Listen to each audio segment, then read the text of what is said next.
City of Stevens Point Plan Commission meeting, recorded March 3, 2025.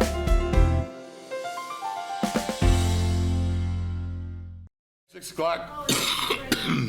We will call the Plan Commission meeting to order. Could I get a roll call, please? Mayor Wiesa. Here. Alderperson Kneebone. Here. Commissioner Artson. Here. Commissioner Beacom. Here. Commissioner Moscoviak He's excused.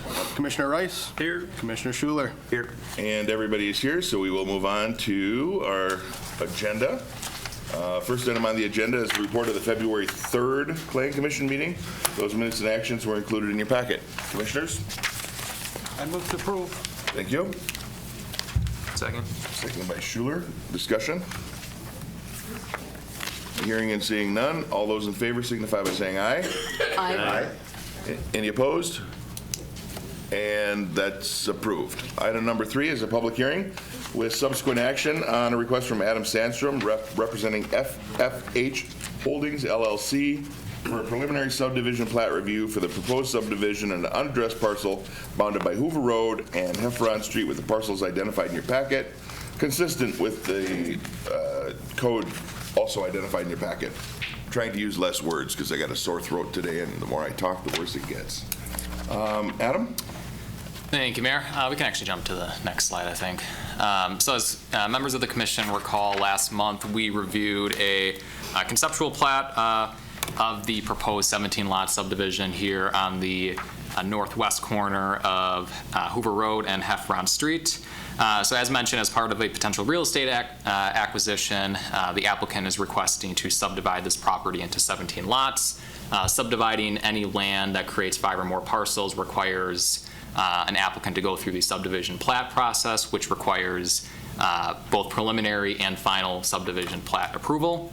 So these 17 lots that are proposed to be created would be intended for duplex development. One thing I will note is that the lot width would more than double the minimum lot width required in the R3 single and 2 family residence district. I say this in that if the applicant has a desire to subdivide these parcels to allow for 0 lot line duplexes, there would be sufficient lots, a lot width and lot size to accommodate that. So most of the lots that are being proposed, all but 3, are just shy over 12,000 square feet in size, with the remaining being a few thousand square feet in excess of that. Access for these 17 lots would be off of a proposed street that will terminate into a cul-de-sac. So as I mentioned last month, this property is zoned M1 light industrial and has a future land use designation of commercial, office, and multifamily. If the applicant's intentions is to develop this as a duplex, these 17 lots, there would have to be both a comprehensive plan amendment and a rezoning of the property to allow for, again, that duplex development. So as part of that request, there would be a future land use map amendment from this commercial office multifamily use to a residential use, and then also a rezoning request from the M1 light industrial district to the R3 single and 2 family residence district. So the next slide just highlights again what the current zoning is of the property with the surrounding zoning designations, and then the existing future land use designation with how those designations exist surrounding. Applicant's, staff's rather, recommendation is to approve. There's a lot more detail included in the staff report outlining the roadway, utility connections, hydrants. I think we're in a pretty good spot. There's not that much changes, as you can see. The main differences would be having a cul-de-sac instead of a turnaround at the end of the road, and then the applicant did include the additional right-of-way on the far northeast corner of the property to have that multi-use path connection between the cul-de-sac and that existing path running parallel with Hoover. So staff's recommendation is to approve the preliminary plat, and we have both the applicant and Mike from Rutler Corporation on the call. Great. Before I open the public hearing, are there any clarifying questions from the commissioners? I guess I might have one. Okay. The access that has been dedicated at the top, that's to connect to the path, based on our previous conversation. Any chance that can also function, what's the width of it? 20 feet. Would be 20 feet would be the right-of-way dedication. The path would be 10 feet wide, with 5 feet on each side for snow clearance. Okay, and I know previously we discussed one access point versus, others. And I assume it's possible that might, in a real extreme situation, be able to be used for emergency access? Potentially. I mean, I'll heed more on our fire department staff as to if 20 feet is sufficient. I mean, small vehicles potentially, but the big vehicles obviously would be tricky. I would paraphrase some of the things that the chiefs have both told me. In an emergency situation, they will get the job done, whatever it takes. I don't imagine, like especially this time of the year, maybe when it gets a little warmer, that the soft ground would support a fire engine or one of our trucks. But they'd make it work one way or the other. Okay. 10 feet probably would not be wide. Well, no, 10 feet might be wide enough to get through with nothing on either side. It might be wide enough to get through, but you'd probably bust the heck out of 4-inch pavement. Yeah. Okay, thank you. Any other questions before I open the public hearing? All right, then I will declare the public hearing open. Anyone wishing to offer testimony on this request, step to the lectern, state your name and address for the record, and provide that testimony.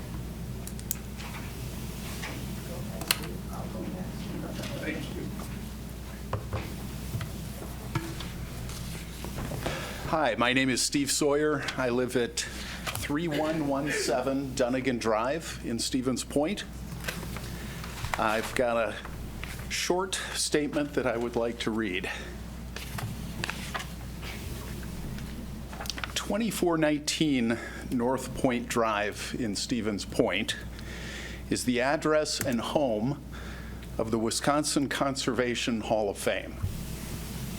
The citizens and residents of Stevens Point are proud to be the home of this important tribute to those who have helped preserve our beautiful Wisconsin lands and waters, and who encourage the growth and practice of a conservation ethic in our great state. The city of Stevens Point serves as a role model in our state and elsewhere for community leaders looking to balance careful and considered growth with conservation of our natural lands and resources. Our neighbors on Dunnigan Drive have cherished this stretch of woods and meadow to our east with its natural beauty and abundant wildlife. We are united in our heartache at its development and our concern for this small but important natural habitat. Our strong preference would have been to keep this land natural, but we understand that may not be possible. In the alternative, we would have preferred to keep the character of the neighborhood intact with the addition of a reasonable number of single-family homes, built with the respect that the more recent construction of homes in our neighborhood has demonstrated for the preservation of the mature trees on the land. I have a few questions. I will read through them. If you feel it appropriate to answer, please go right ahead. Has the Plan Commission inquired as to whether there is any feasible way of keeping this land in its natural state? Has anyone reached out to conservation groups like the Wisconsin Conservation Hall of Fame Foundation to see if this land could be purchased at a fair price for natural preservation? Is there a possibility of rezoning this area as exclusively for single-family homes? Is there a way for the city to ensure that the construction of any structures on this land maximizes the preservation of mature trees? Trees are of vital importance to our world environment for their role in converting carbon dioxide to oxygen and reducing pollution. We cannot legitimately complain about the destruction of the Amazon rainforest and other natural areas if we are not willing to take our own small steps to save trees in our own backyard. Please take some time to consider the role that you, the leaders of our city, as well as leaders in our state, our country, and our world, play in protecting our earth.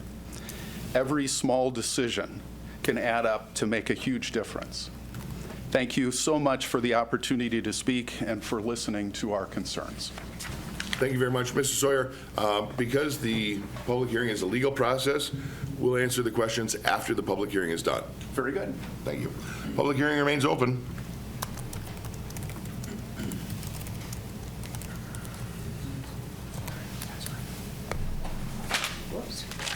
My name is Jean Livingston, and I live on 3001 Dunnigan Drive.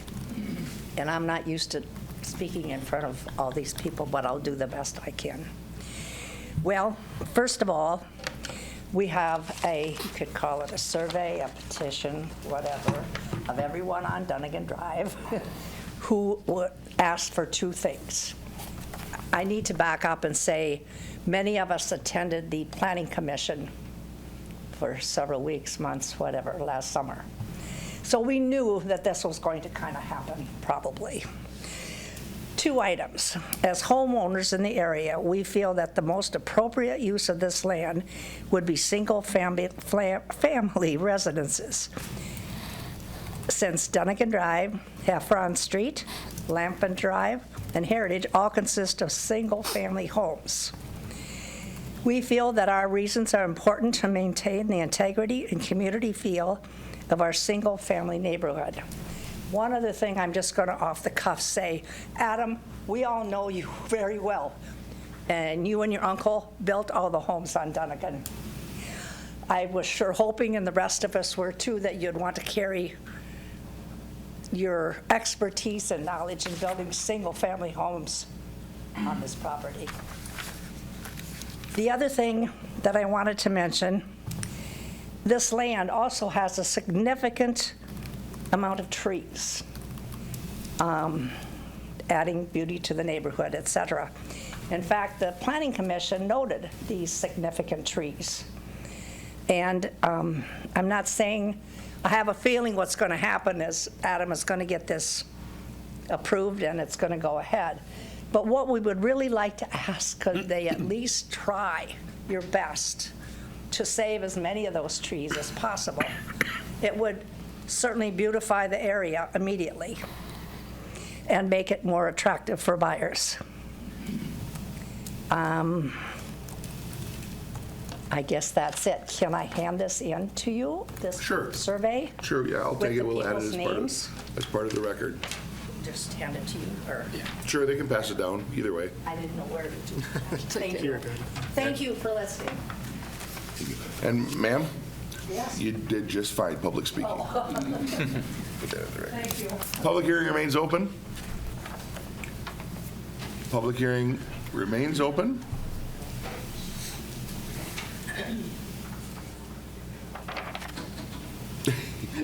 Detour. Fair enough.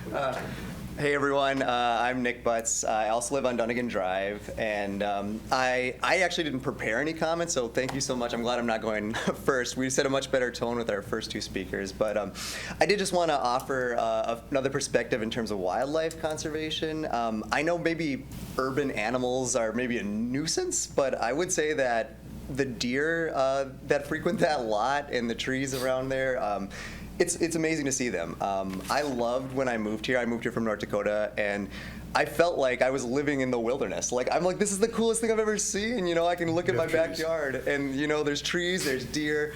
I've seen foxes there. I don't know. It's really incredible for me. So it just kind of hurts my heart to think that it's not going to be that. But I understand I don't own that land, so you have to respect that.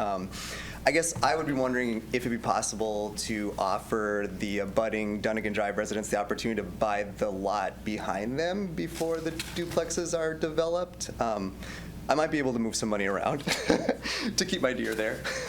Oh, they're not my deer, but that's all I have. Thank you. Thank you very much. Public hearing is still open. I have one more question. Do I have to go up there again? Go right ahead. Yes, you do. Unfortunately, that's where the microphones are, That's fine. and nobody outside the room can hear you without them. Adam's done a great job of all the things that we saw on your website. But do you happen to have any photos of some of this type of building that you've done that we could look at? Ma'am, during the sorry. public hearing, we don't do any exchanges. It's just Oh, testimony. I'm sorry. Okay, But wondering if Adam would have any photos of the type of construction he is thinking of doing. Sure, we can ask him that afterwards. Okay, thank you. Public hearing is still open.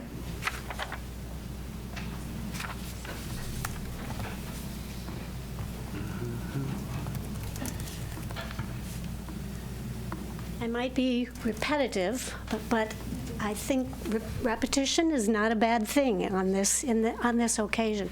My name is Cynthia Forster, and I live at 2933 Dunnigan, right behind some of those trees.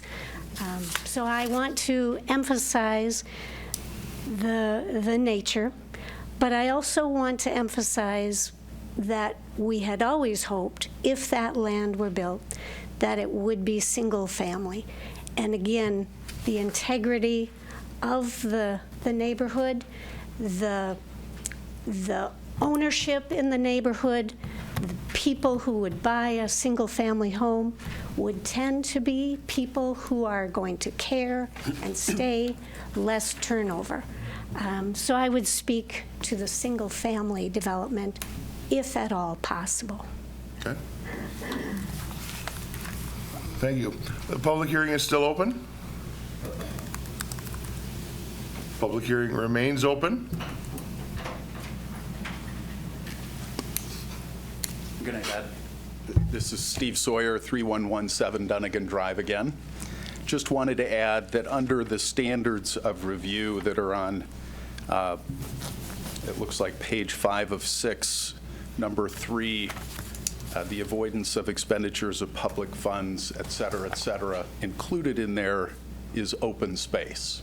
So please remember that that is also important in the deliberations as to what happens with this land. Thank you. Alderperson Lang, did you have something you want to say? I had a question, and I guess I'd like to add to the record. So in the packet, it is found on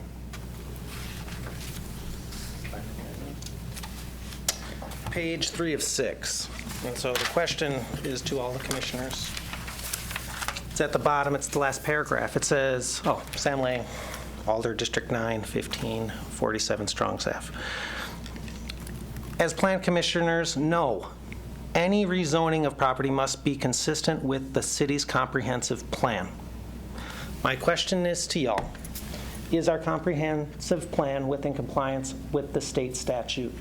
It was brought to our attention last month by the Honorable Judge Baker that it was not, and I was wondering if we're going like a little bit ahead of ourselves with a comprehensive plan that's out of date. And I was also curious to y'all, what would it take to get our comprehensive plan up to date if it is in year 19 of its plan, and they're usually supposed to be 10 years at the most? Thank you. Thank you. Public hearing remains open. Public hearing is still open. And for the third and final time, public hearing remains open. It's a legal thing, so we got to do it by the book 3 times. All right, seeing no one else wishing to offer testimony, I will declare the public hearing closed. First of all, Alderperson Lang, we are not out of compliance with our comprehensive plan. And Adam, he wrote the other questions down, so I'm going to ask you to kind of address some of those. I know some of the answers, and we have the developer here. If you wanted to jump in on any of this, you're welcome to as well. So Adam, you want to start with some of that?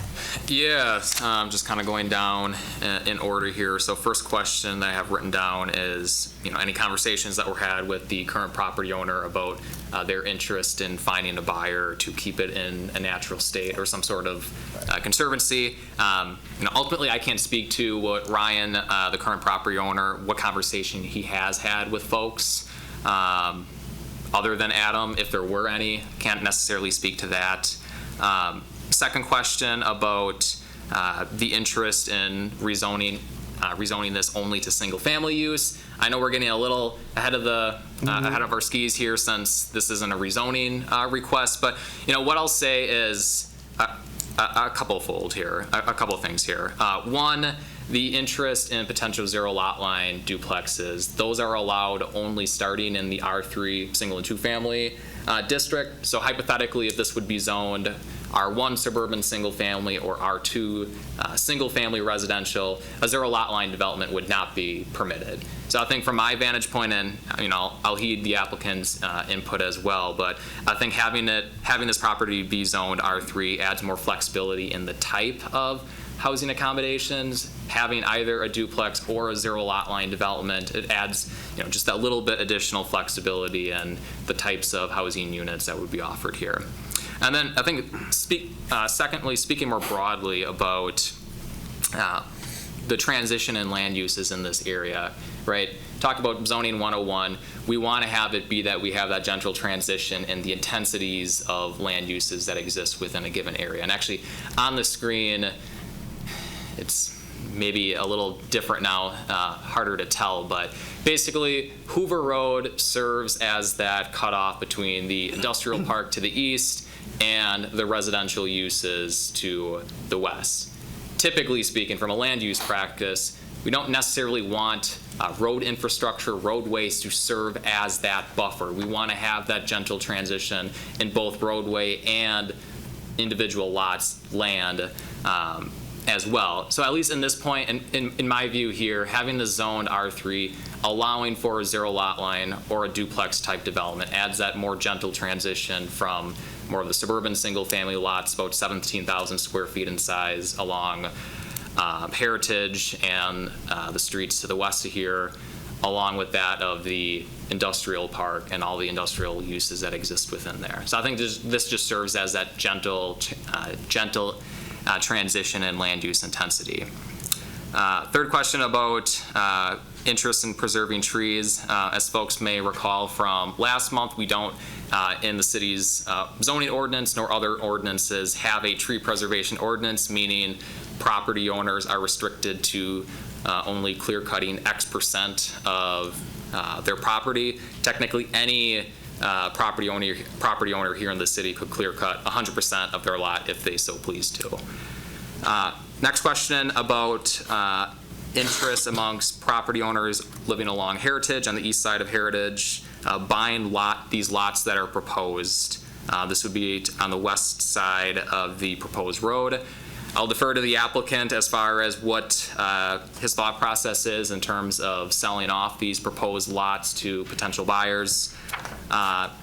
Second to last question about photos of the types of builds. Again, I'll defer to the applicant. I know he's built a few duplexes here in the city and single family homes over the years, so I can defer to him to give some examples. And then comp plan, I don't know if Attorney Beveridge is here, if he wants to add in any more than what you mentioned, Mayor, but I think it's, what I'll say with this is, even with a comprehensive plan being more than 10 years old, it's still the law of the land. It still allows this commission and the council to consider amendments to that plan. It doesn't necessarily mean that since the comprehensive plan is over 10 years old, that that's a dead document, that we have no long-range planning documents that the city is meant to base their decisions on. Okay. So. Thank you. Yeah, and again, with the comprehensive plan, specifically with future land use designations, that plan, if it was done yesterday, could be changed today. That's the idea of the plan. Attorney Beveridge just walked into the room. Did you have anything you wanted to add in regards to the comprehensive plan's validity?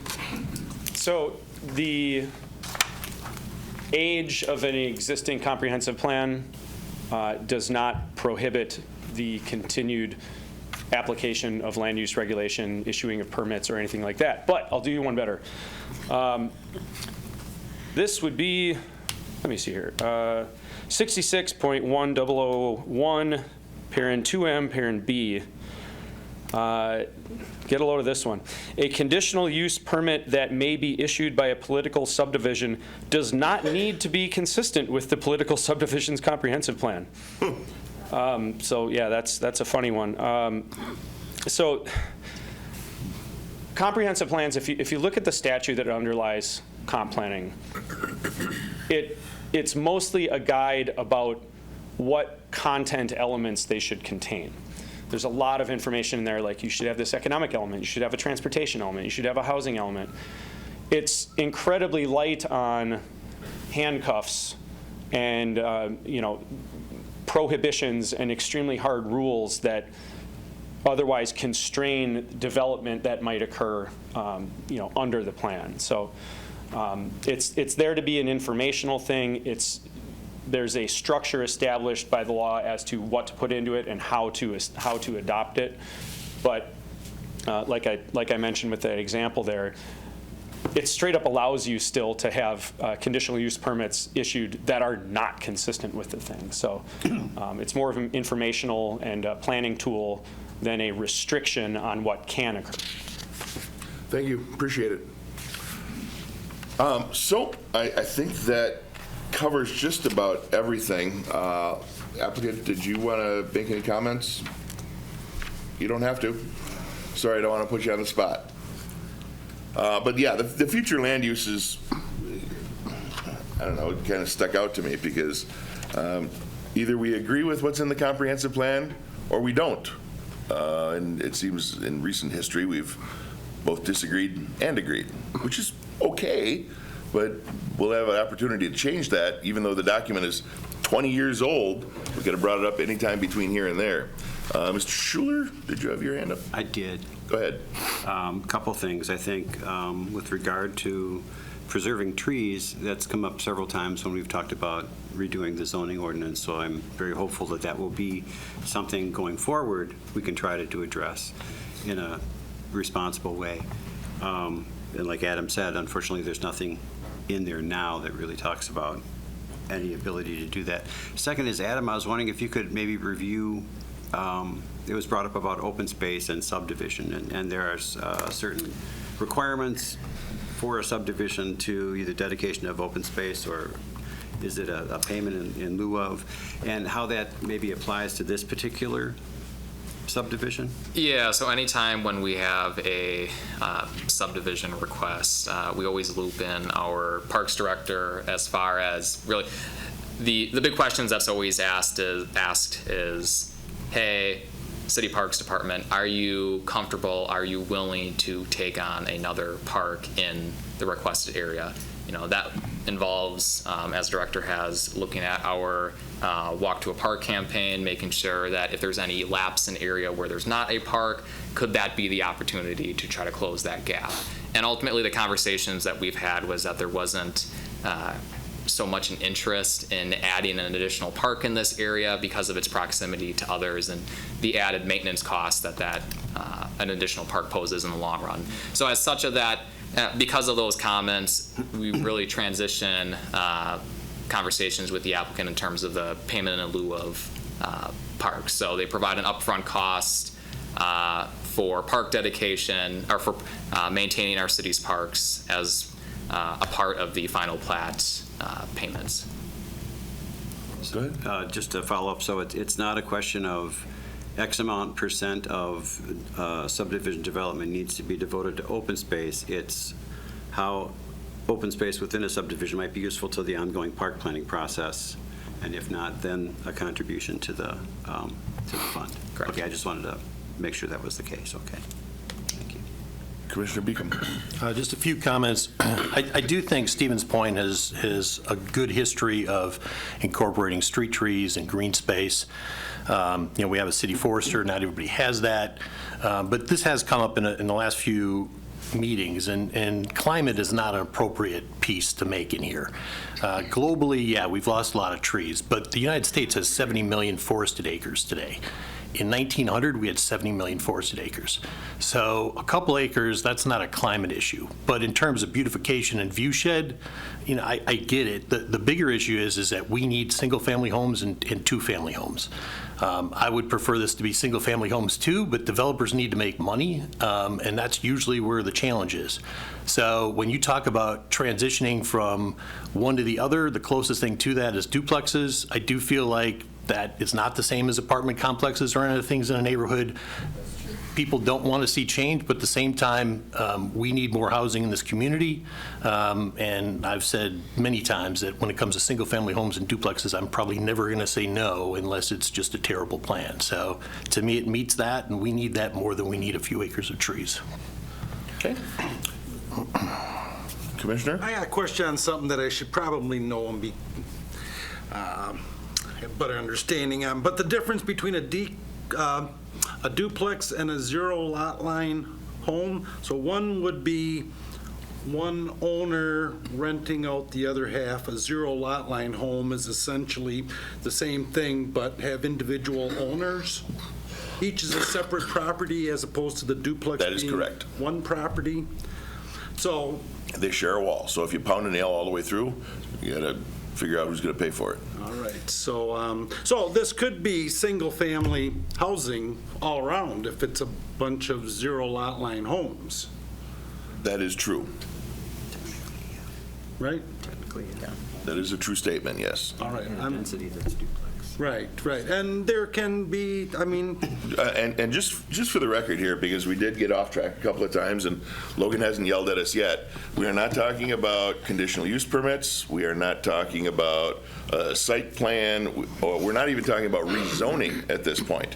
We're only looking at the subdivision plat. All of those things are related, so we do have a little bit of leeway there. But and so Adam's point early on was that these things are sized kind of for a duplex, but there's enough room there that if they wanted to do zero lot line houses, they could do that, and that would involve a lot split? Correct. Okay. Correct. Commissioner Schuler? I think where the hair kind of gets split is that part of the staff's recommendation is that this gets approved conditioned on the rezoning and the comp plan map amendment, so it does sort of sneak in the side door a little bit. in terms It of does. Being germane.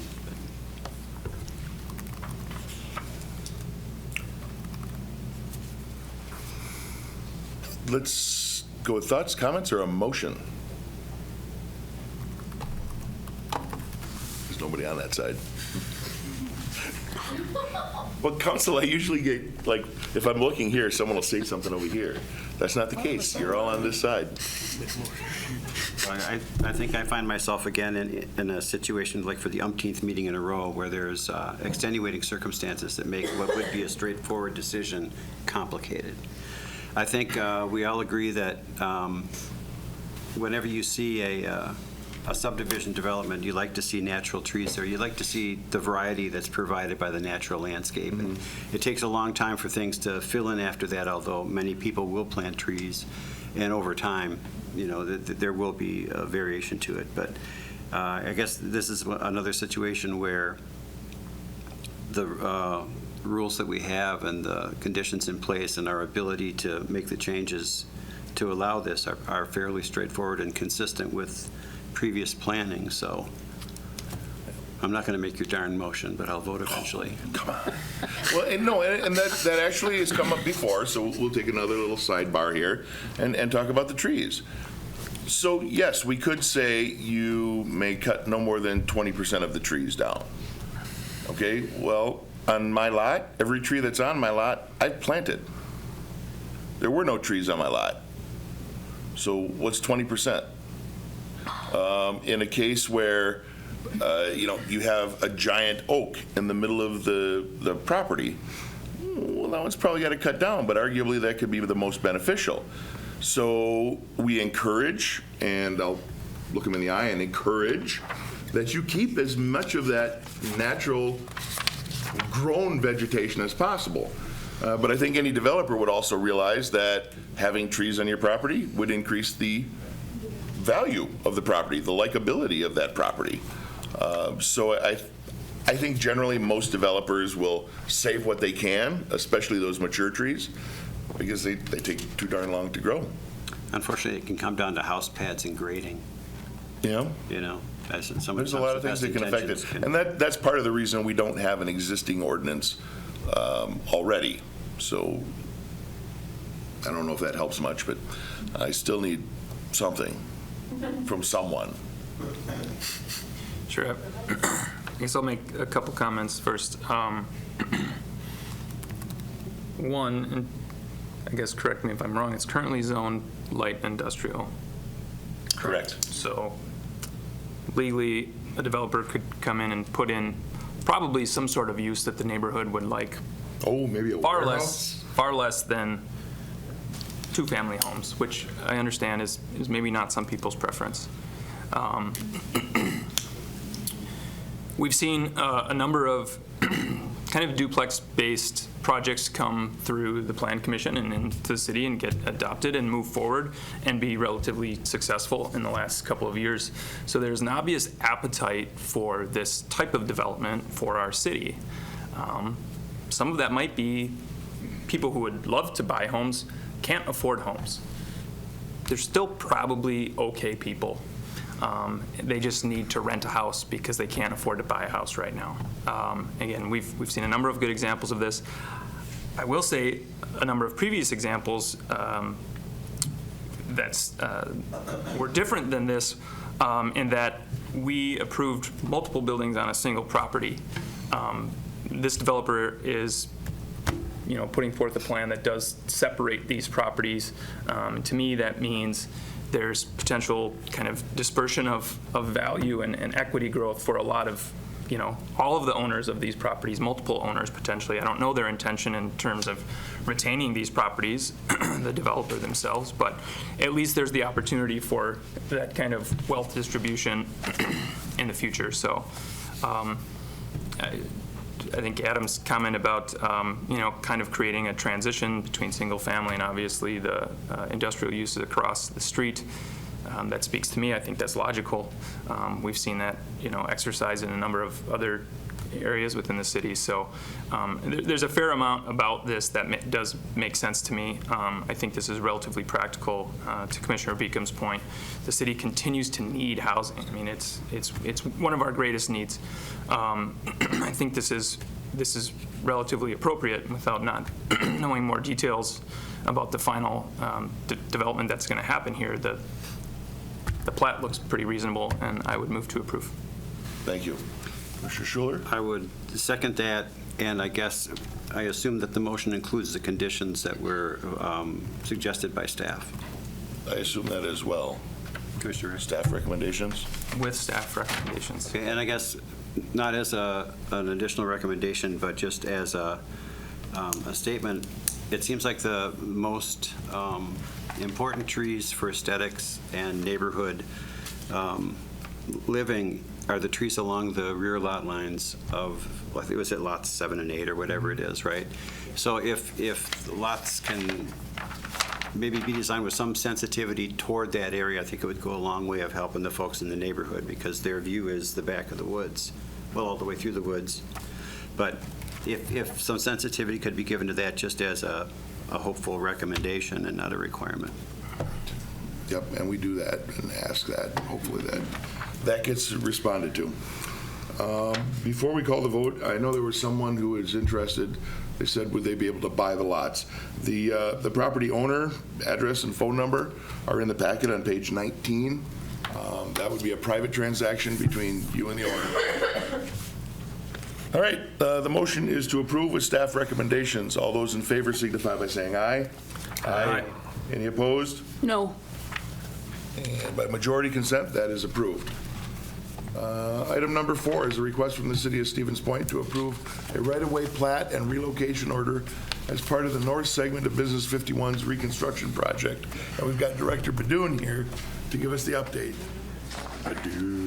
Page 23 of your packets. Good evening, everyone.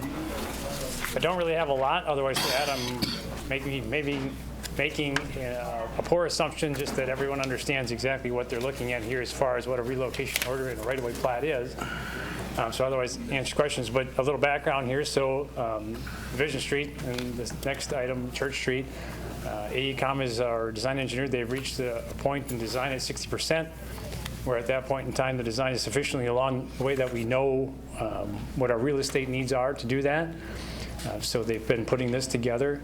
What this really does for us is then, of course, just kind of kicks off the relocation order is kind of almost in essence of like a resolution, just otherwise stating what it is we're doing. You have nearly your whereases we're making a public improvement and it benefits the public, and we need land to do that. It says therefore we're going to proceed to do that as defined in the right-of-way plat. So the right-of-way plat just kind of illustrates what it is that we're looking to acquire. And you're the Plan Commission, so you get to tell us. as we adjust the lines on any street, kind of how we do that. So that's what brings us here today. One thing I did hear from AECom earlier today, there are, unfortunately, they didn't say exactly what they are, within the tables in the right-of-way plat, some of the numbers aren't right, so the graphic we're told are right. The totals in the summary on the right-of-way plat that identify the schedule of land interests and interests is correct, but just some of the other things, I'm assuming it's like bearings and distances and stuff like that. So there will be an update, but it's not to alter what it is exactly we're looking at if you look at the schedule. Director, why don't we have accurate information now? I don't honestly know. I know they've been working on that. This is already the third version we've received from AECom on these, finding little, there's sometimes Scrivener errors or some little mistake here, so I don't know what it is, but they did assure us that the graphical part of it, if you're looking at kind of the interest and the table of interests, schedule of land and interest is correct. It's just, I think, some of the other points in those little tables in the pages on the right-of-way plat. Director, no offense, but we pay a lot of money to AECom for these designs. Is there any harm in postponing until we have accurate information? On this one, I understand it's in both of them, but moving to the next one, yes, there's a significant impact. How so? Postponing that. Because we are already in, if I may speak ahead, on the south side, because that's a state let project, we've already into change management as far as to adjust our let, because even DOT identifies we don't have enough time to buy the land. And even working within the state schedules and our grant funding, there's still a concern we do that. Losing a month would probably mean we lose out on And $3.5 million. AECom was well aware of these? It's not necessarily, but that's not AECom's necessary issue on that. They've been proceeding well. With that one, there's also a whole lot more. There's a DSR environmental review. There's a whole bunch of other things that go with it. You just told me that there were multiple times where there were errors. Yes. I mean, they sent us a draft. We send it back. They send it back to us. We review these. We thought this one was otherwise good. They're still that. The positive thing is they're still reviewing them, even though they tell us they're complete, which is exactly what I would expect any consultant we hire to do. And then they know our timelines. And they know our timelines, which is one of the things that we're under a very tight timeline, which is probably why the errors, we don't have time to spend. So Is there any recourse for their inability to get us accurate information on time? I don't see why others do that. I think they're doing what they need to do. They're just struggling to get it done under the timeframes. Now that the interests and stuff are known, that can't happen until after 60%. So, they've started putting this together just over the last few weeks. So I would say that they're doing what we're paying them for. Errors are inherent. No one's perfect. I'm not perfect. I don't think The errors on their part are leading us to now be in a time crunch. As you say, a month is going to be detrimental to the project. Yes. Because of the inaccuracies that they have. But I don't think the inaccuracies are that, because unless anyone's looking at the distances and bearings and trying to calculate these things in their own mind, I don't know all their knee bone if you're doing that. I don't think it matters. You can do that in your head? Yeah. We're going to pay you next time. I think the interests are others illustrated there. The All right, table is I'm not going to correct. beat that dead dog anymore. Someone can make a decision. Commissioner Schuler? Director Badoon. Yes. So you indicated that the drawings are correct. It's the information that describes the drawings are where the errors might be. Is that correct? Yes, and I don't know to which they all are. We should have something later in the month. There'll be an updated one that'll be going to Board of Public Works. But just for instance, is any of these little boxes here that show like the coordinate tables or the TLE course tables, some of those numbers I'm told are incorrect. So my memorizing of the tables has been for naught. Exactly, yes. I'll still quiz you on it after the Duly meeting, noted. so Can I you'll have my feel Sunday good. back, But please? correct, yes. But Okay. as far as that, what's shown and drafted on here is correct. Okay. The really, table of it's interest is It's the correct. picture that we're really looking to forward, and the actual descriptions of it will fall into place behind it. And we can Correct. assume with relative certainty that the pictures themselves won't change, because Yes, they and I- represent the most accurate to-date definition of what the right-of-way requirements will be. Correct. the And while it's acquisitions. not anticipated, it is even possible that between 60 and final design, that something could otherwise change, and, this could come back with a change through that. Or just as we get into negotiations about something, we may also identify, an interest to do that. But this is what we need to get started. At this point in the design, this is what we need, and they're going to figure out how to properly describe it, but what we can take what the drawings that we see as an accurate description. Correct, yes. And then probably, other than seeing where they otherwise lie, like I said, the total interest as far as fee and TLE, as well as the utility interest, as they've assured me, are correct. So you can see exactly what sort of interest we're I don't see any real issue with it then, if that's No, neither do I. Yeah, okay. One more question, Director. Isn't the drawing derived from data from the tables? No, not necessarily in this case. Because they've got the points are you saying that the points on the tables do not line up with the points on the drawing? They were not clear on what the others asked. They just said they noticed some of the numbers in the tables were incorrect, but the drawing is otherwise right. And so my guess is that, however software they're pulling the information out, I don't know which direction they're going, they could very well have drafted that and pulled the tables in from some sort of survey data to do that. Well, drawn ones that I don't know, I don't tell the engineers that we hire how to do their job. That's for them. We've got engineers on staff. You've got an engineering stamp, too. Yes, and we also make mistakes. And a mistake is fine. I'm just saying that we're paying good money here, again, and if the tables correspond to points on the map, and you're saying the map is right, but the tables are wrong, I don't understand. If the drawing is done from the data and the points are wrong, how can the drawing be right? Because my understanding is that the tables are inserted into the drawing. So they're created. So all the tables are wrong? No, I don't know that. They were not very clear. They asked to do that. I asked for that. They said the data's that. Some of them is wrong. Okay. That's right. So I proceeded to still bring it here today. I do believe, as Commissioner Schuler pointed out, I think it's accurate enough to understand that for the purposes of saying that we're adjusting the lines for the improvements of Business 51. That's essentially question at hand, and we probably will see this come back with some adjustments as we get the final design, and we'll have to talk about it again. Mr. Chairman. Go ahead. Is this going to be also, after we vote on it, approved at council?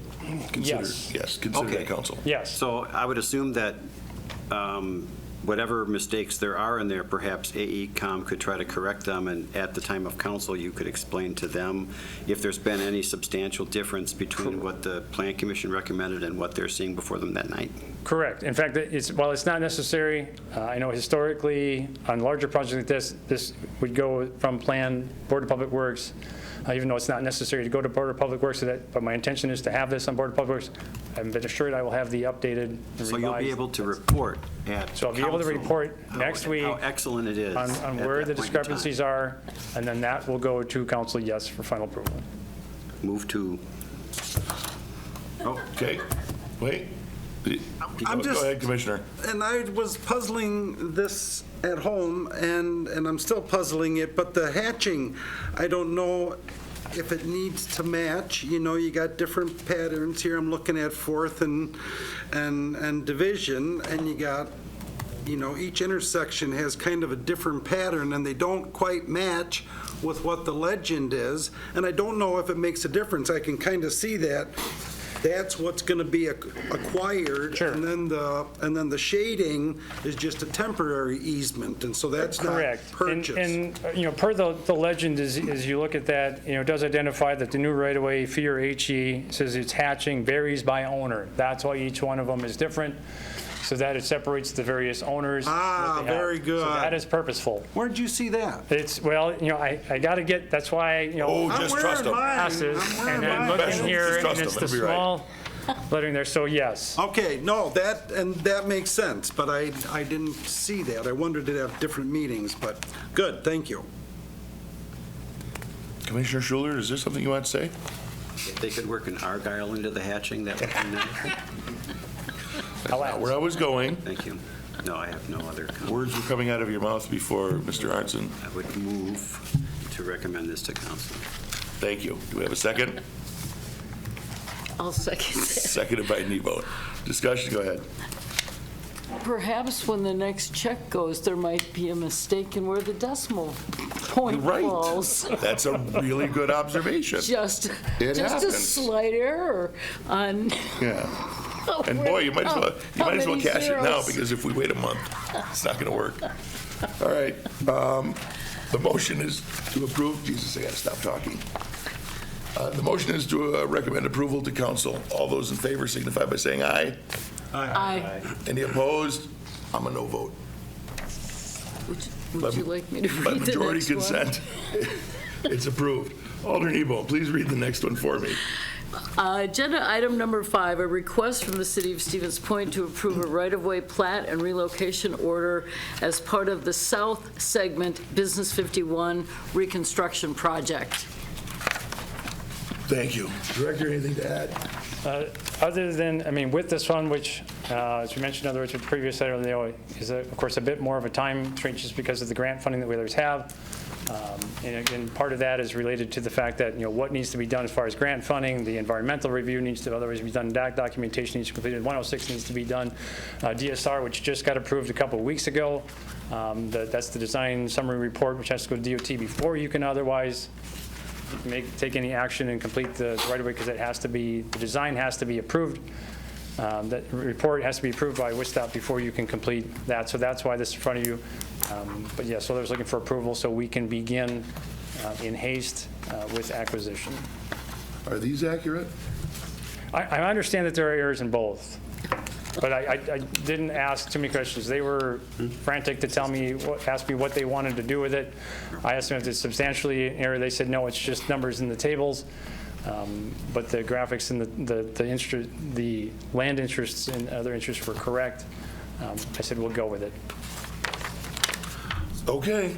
So it looks like there isn't all that much land acquisition. There's a temporary easement, especially on the southern part. You are correct. Yes. Okay. Yes, this design takes up less than some of the other designs that were submitted. All right, and the main acquisition is around that 4th and Division The Street. roundabout, yes. Correct, yes.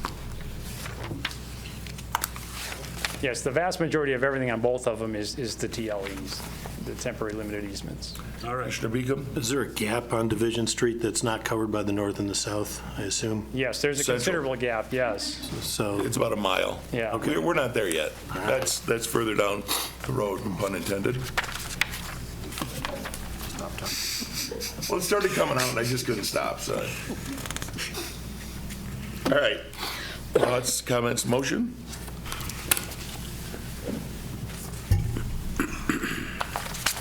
I'll make a motion to advance this to council. Thank you, Commissioner.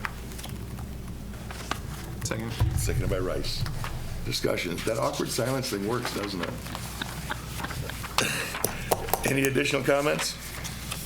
All those in favor signify by saying aye. Aye. Any opposed? I'm a no vote. And by majority consent, that's approved. Alderperson? Item 6, presentation on agreements with the Village of Park Ridge with possible recommendations on ordinance amendments to Chapter 13 and a future water use agreement with the village. Okay, and I am going to share the right one now. Oops, what am I doing here? Where's my share? Stop sharing.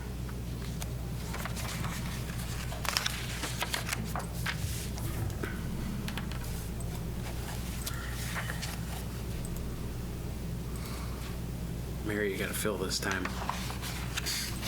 What's that? She's gotta fill it. Oh, I gotta fill this. Da, da, da, da, da, da, da. Oh, there we go. Oh, the whole thing was on mute. Killing me. There, they got it squared away though. All right, so now we can share the other one.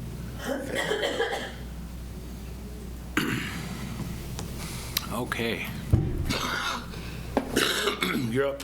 So, as the agenda item kind of read, our goal here is to get some direction or consensus or feelings or even action to kind of state where we should go with an ordinance amendment, if we should go anywhere at all, and with a potential water supply agreement with the Village of Park Ridge. So Just a little background here, we've had a couple of discussions, and the last one said, hey, let's talk about this at plan.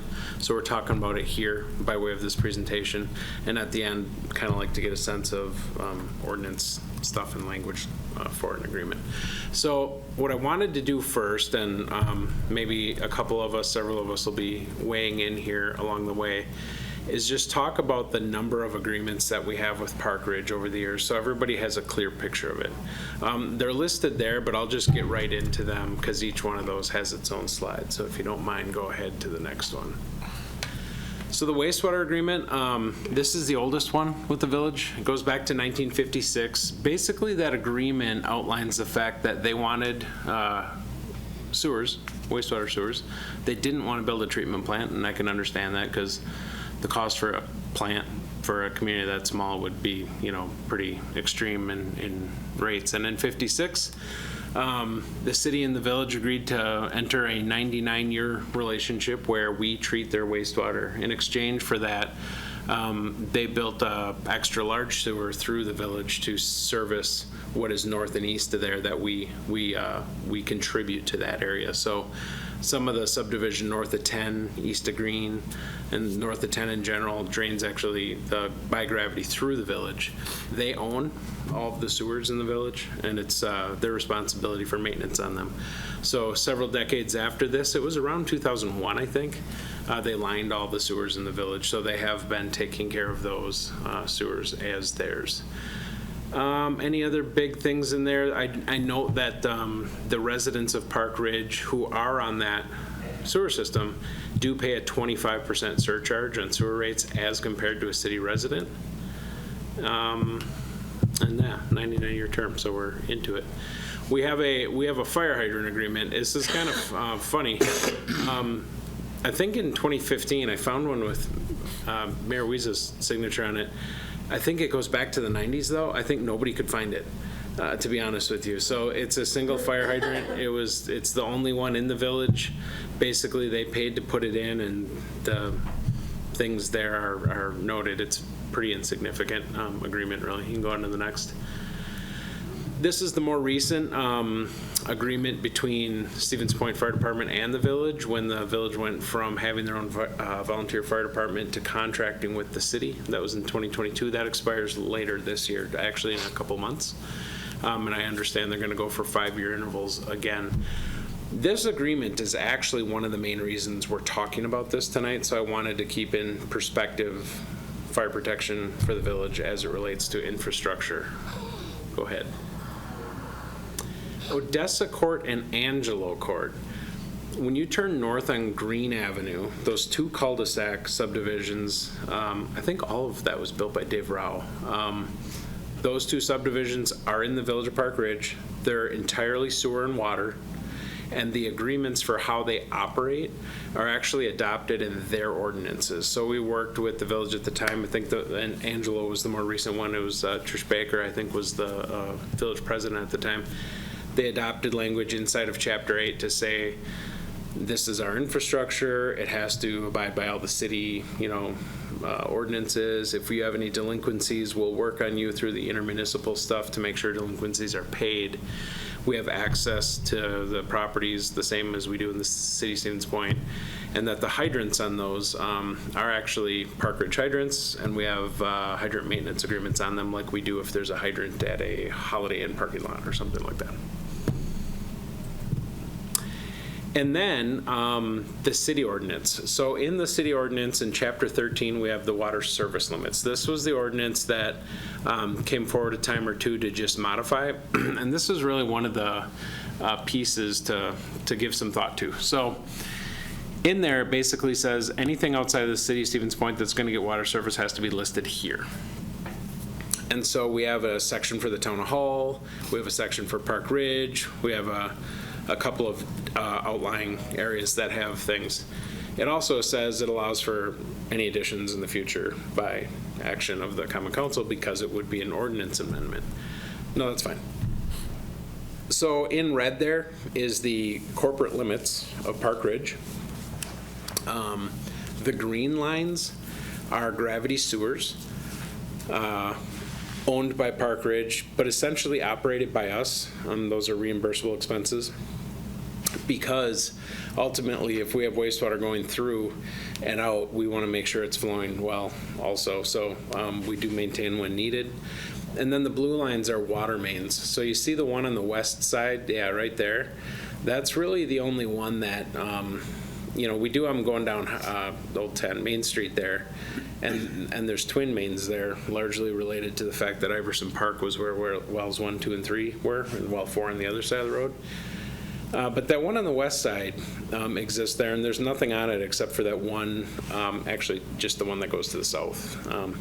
Where that turns and goes west is where that one hydrant is that we have the agreement for in Park Ridge. But there are no water services off of that main.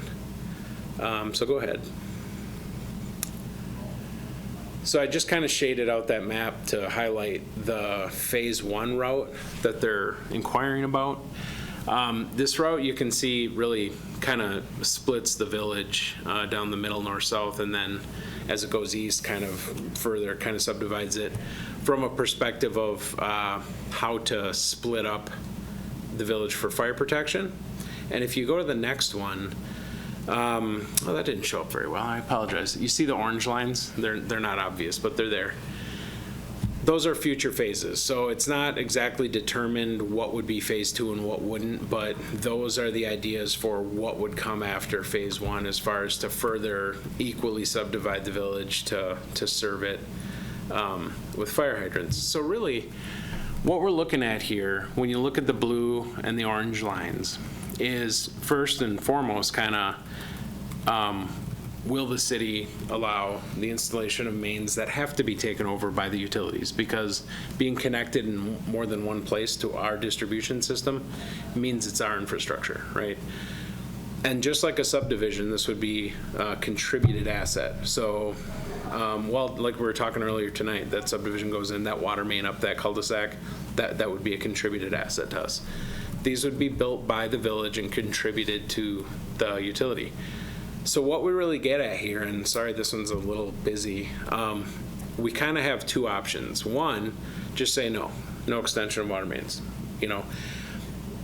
That's a little inconsistent with how we've treated this in the past. Odessa Court, Angelo Court, stuff like that. When we've needed clarification in the past, in fact, I have a memo from 2018 about that clarification, because if the ordinance language that I just had a screenshot of with those addresses, those were properties allowed to have water services as of the date of the adoption of that ordinance, and that might have been like 1968 or something, but there's been a lot of lot splits since then. So they weren't done by parcel number, they were done by address. So Angelo Court and Odessa Court used to be part of a huge property that fronted on Main Street, Park Ridge Drive, Highway 10, whatever you want to call it. Later split, that doesn't mean that they lost that ability. We just had to backtrack. And so whenever we've needed to clarify it, acknowledging that all parcels in the village have wastewater, which means that we have a water meter in every structure in the village pretty much, because we have to meter their well in order to charge them wastewater. Does that make sense for everybody? That's kind of important. Yeah, it's so like in the city, you got a water line coming in, a wastewater line going out. We obviously meter the water to charge water, but we charge the same for wastewater, except for we do winter averaging. So you don't pay a wastewater fee on your irrigation water in the summer. We use the winter quarter all year round for how much wastewater somebody gets charged for.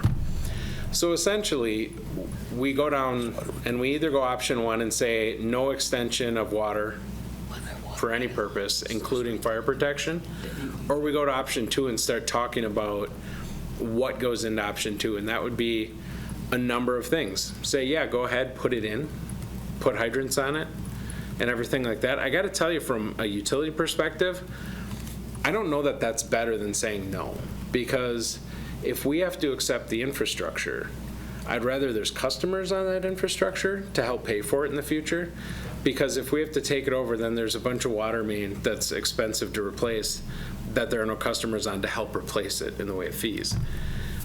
So you can say yes, you're allowed to have it in hydrants only, or because it's usable infrastructure, say, yes, you can have it in for hydrants or domestic reasons, so to hook to homes and businesses. And then it's just a matter of saying, well, and this is where I'll backtrack a little, the simplicity of the ordinance amendment I brought forward last month, 2 months ago? I don't know, 2 months ago maybe? Was just based on our past kind of actions, right? When this has come up, we haven't had an issue with water in the Village of Park Ridge.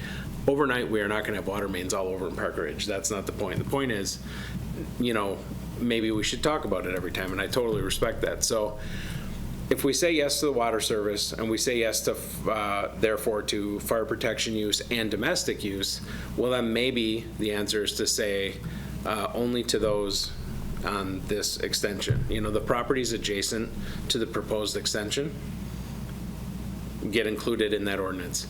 I'd do it different this time, maybe by parcel number instead of address, but maybe something like that.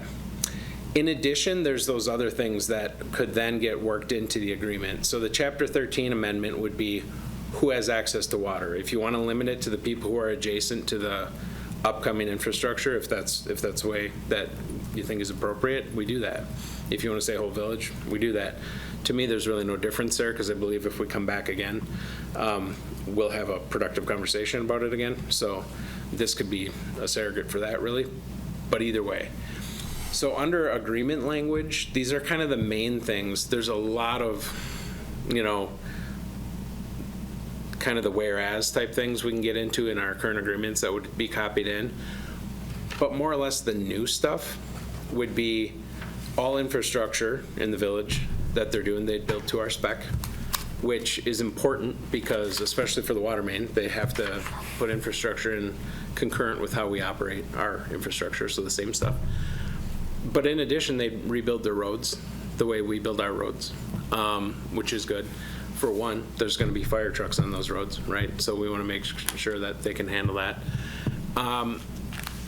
You could, you know, there was some sensitivity to, well, what's the future of Park Ridge in the city? So you could say, well, we're not going to go into phase 2 until we have a discussion about a consolidation agreement, which is perfectly fair. And then the thing I would encourage is the triggering mechanism to connect to the water. So along the path where the proposed water main would go, there'd be things built in to say, here's when you connect to it, so that we get those customers to help pay for the infrastructure. Basically immediate, but we'd say within the same season, I guess, or the season following for non-complying wells. And everywhere where there's wells, there's non-compliant wells. There's no, you know, cause for concern there, but there's plenty out there. No construction of new wells if you're adjacent to a water main. I think that will, over time, pick up a few too, and then a sunset period for the third criteria, something like within 10 years. So those are really the broad issues that we want to get a sense of. How does this body feel to take ordinance amendment language potentially to council, along with starting to talk with the village about an agreement, unless we're going with option 1, which is no. The no construction of new wells, Mr. Schuler, you might know this too. Isn't there something in the county ordinances that say that if municipal water is available, new well permits won't be issued? That's for sanitary. That's just sanitary sewer? Okay. Yeah. All right. Thank you. Commissioners? Actually, President Menzel, you're here too. Do you want to say anything? Yeah, I could. Yep, thanks. Steve Menzel, 512 Sunset Avenue, President, Village of Park Ridge. Of course, we talked to the Common Council as well a month or so ago, but we've been working on this for probably at least 3 years on our strategic planning and comprehensive planning and capital improvement plan. So there's quite a bit of history on this. We were able to get 2 state DOT grants for our reconstruction of streets. And I don't know if you still, can you go back to the water, to the water? This one or that one? The next one with that shows the other water. the one that's supposed to be orange. Okay. So we got grants to do Hillcrest, Greenbrier, and in 2027, 2028, we got a grant to do Ridgewood, which is Dixon Street extended, Ridgewood, and the rest of Greenbrier. So these three streets, Hillcrest, Greenbrier, and Ridgewood are our collector streets, if you're familiar with DOT language. Those are our busy streets in Park Ridge. So with that in mind, I sat down and went through reasons for why the agreement, you should go along with setting up an agreement with Park Ridge on water. And the first reason is, first of all, the city and Park Ridge obviously have a really good history of intergovernmental cooperation. 1956 for the sewer agreement. By the way, I was 1 year old when that agreement was made, just so you know. So it's been a long time. And then just the water, the municipal water in areas like Park Ridge Drive, Highway 66, Odessa Court, Angelo Court, Wilshire Drive, and then on the hydrant on Hillcrest, so there's a water main going down Sunset Avenue. So those are things that have happened in the past. I think Joel covered that pretty well. And the other thing I think Joel mentioned, but I want to highlight it, Park Ridge residents served by city sewer pay more than Stevens Point residents for the sewer service. And Park Ridge residents served by city water lines pay more for the water service. So that's, I mean, obviously these services are very beneficial to the village, but it's also, there's no cost to the city. In fact, generating more revenue than it would if it was for city residents. So another reason for agreeing to put together a water agreement is our agreement with the Stevens Point Fire Department.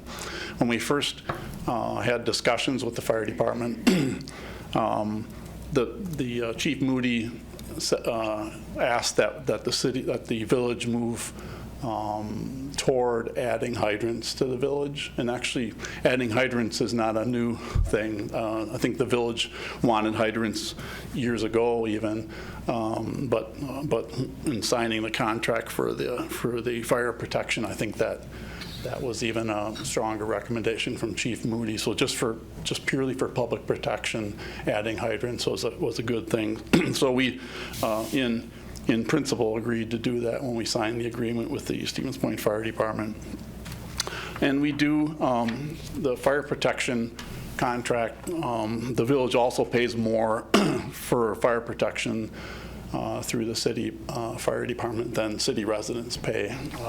Our current contract is $107,230 a year. That comes down to about $430 per village household. So we are paying a premium for that, and it's worth it for us. I think the Point Fire Department is the best in the county, and we feel lucky to have that service. And that I might add that contract was negotiated in good faith with Mayor Wiesa, which I think opened the discussion on that possibility, and Chief Moody, Common Council, and the Park Ridge Village Board. And so the agreement, though, does call for additional hydrants. So that's, I mean, the written agreement, the signed agreement doesn't have that specifically in there, but when we put the agreement together, that was one of the requirements that Chief Moody wanted us to pursue. So providing municipal water to Park Ridge not only benefits village residents, but it also has some benefits for city taxpayers and residents. I think we kind of covered this, but it generates higher fees per residence for water service with no cost to the city. Installation of the water mains would be the village's cost. And the first project, the one with Hillcrest and Greenbrier, that's at $782,000. So it's not a small amount of money for the village to put the water main in. Adding hydrants to the village also enhances the ability for the fire department to suppress fires. And it's funny because, was it last week, I think, in South Carolina with the heavy winds and how quickly fire spreads. enhancing safety in the Village of Park Ridge, fire safety, also benefits the city of Stevens Point. Just for example, there's a pretty large wooded area between the railroad tracks and the village, and I can't imagine how quickly that would go up if we had a heavy south wind and a fire started down there. So that can go so fast. And so I think just enhancing the village's ability to suppress fire also indirectly benefits the city as well. The best time to install municipal water is when streets are being reconstructed. I think that's, we all probably know that. And so we have these 2 projects planned, and just as related to that, our future considerations, if consolidation is something that the village and the city eventually want to pursue, which that is a possibility. None of us can promise when that would be, because that would take agreements between the Common Council and the Park Ridge Village Board, and also would go to referendum in the city and in the village. So none of us can say whether that's going to happen, but I think I don't think it's outside the possibility. Like I think I mentioned the mayor. We've been the village and the city have kind of been working toward this for decades. It probably started with the sewer installation, but it's steadily moved toward increased shared services. And I don't think it's out of the realm of possibility that consolidation could eventually happen, but that is a whole nother process.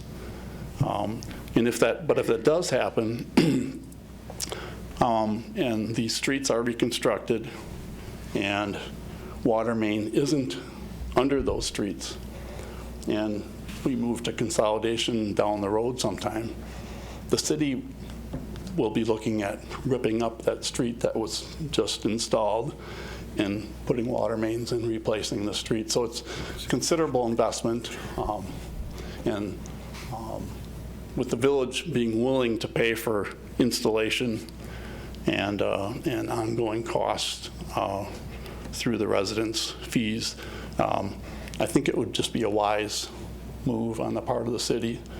It obviously is going to help the village, but I think it would be wise for the city to consider the water agreement as well. So, thank you. Thanks. Commissioners, Commissioner Beacom. So I know that Director said that once this is put in, we own it at that point. On the water side. Yep. And so President Menzel mentioned that obviously their folks pay more, which they should, but at a premium, what's the infrastructure look like over time? I mean, are we vulnerable there in terms of their usage and keeping up with that when you price things out over? No, it's kind of, I would say no. And just for one clarification, I hope I don't misstate this, but several rate cases ago, because our water rates are set by the PSC after we put a bunch of effort into determining what we think they should be, they correct us and tell us what they think they should be. I believe we had to eliminate the premium on the water side for Park Ridge, so I believe their rates are the same, I think. Wastewater, I know they're 25% higher. So their residents are going to pay the same as ours, even though they're not paying the tax? The same, yeah. And so all the infrastructure of water, wastewater, stormwater is replaced by way of the fees that we collect for them. And so I think the point there is that, they own the sewer, so we're not even going to pay to replace that someday, unless that someday they're already part of the city, right? They own that, so it's their infrastructure, and they pay a 25% surcharge. So there's zero exposure there. On the water side, I think that one way you could look at it is something that's come up before, just in the way we set our budget for total reconstruct projects in the city and everything else, and that is in density. And I do think that the number of residents per lineal foot, if you will, in Park Ridge is commensurate with an average, if you will. They're not huge lots. They're not tiny either. So I think it's a pretty good representation of an average density of maybe the core of the city plus some of that, maybe out to Wilshire, through there. to say that the rates that they're paying are equally distributed to kind of how our rates are. But that's another reason why when we do full rate studies, the rates for residential, commercial, industrial, and public authority aren't all the same. Because recognizing that a 50-acre site making paper might have a different impact on our rates than 200 homes in that same area, And this is small enough where it doesn't impact the need for staffing or anything like that? It's not good for your team? No, on the supply side, we're good. Treatment side, we're good. Yeah. And that's all covered by the ratepayers anyway. That doesn't come out of property tax dollars from the city of Stevens Point residents. But yeah, the concerns I had were, yes, the fire department would like more hydrants because we don't carry a lot of hose and we don't carry a lot of water. I think 750 gallons is our biggest truck. 350, I think, is the next one. So it's pretty critical that we get to a hydrant within a couple of minutes because that 750 gallons goes quick. That requires a lot of hose right now, should anything happen. People running hose, connecting hose to get to a hydrant. The other concern, of course, is that we put these in, those are forever. Those hydrants, the water, that's forever. If the fire service contract is only good for 5 years, then year 6, there's nothing guaranteeing that we'll get it. Seems to be a good likelihood, but nothing guarantees that. So if we're putting them in just for the fire service, then maybe the fire service should have a longer contract or something along those lines. It does make absolute sense to, if you're tearing up a road, put the utilities in. That's a big plus, but it could also be a condition of consolidation. So I just want to throw those things out there. The 99 years is up in what, 2055? Some of us may still be around. I might not be. But ask Hong Kong, it gets here eventually. Some of us, yeah. Hong Kong is a good example. So what happens at 99 years? Is that the time for consolidation? Or, as the director suggests, we say nothing beyond phase 1 until we have that consolidation agreement in place? Those are decisions you and the council will have to make. And the $107,000 that goes to the fire department, is that segregated? So that's just within their budget? That's just the fire department, yes. But as part of the agreement that they have, the city has to put in new fire hydrants to satisfy that agreement? It does not say we have to. It says that hydrants are, if there's an opportunity to put in hydrants, we should. Simply because, again, if there's a fire, we start with that truck that arrives on scene, biggest one's got 750 gallons. Seriously, if you ever seen one of those things, it's like 5 minutes and that's gone. So unless you're hooked up to a hydrant, you are now waiting, watching the place burn until they get the hoses connected. It is a big advantage to have hydrants. But, go ahead. Are you done? Yeah, sorry. Okay. I guess I had a couple of questions. Based on the conversation at council that directed it here, there was a lot of different aspects to the conversation. I think everybody understands the expediency of installation at a certain time and the common sense that it is for a utility that wants to have a certain connection and a certain circulation, how important that is. And it's important to know where you can go because you know you need to go someplace else in the future, and you really should codify that. The other side of that is like the implementation side, where the consolidation question comes into play, and planning. And from the nature of the agenda item, it's just a presentation on the agreements.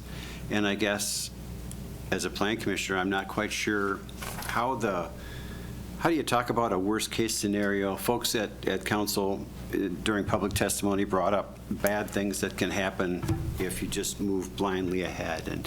And I guess I don't know enough about what the likelihood of worst-case scenarios are.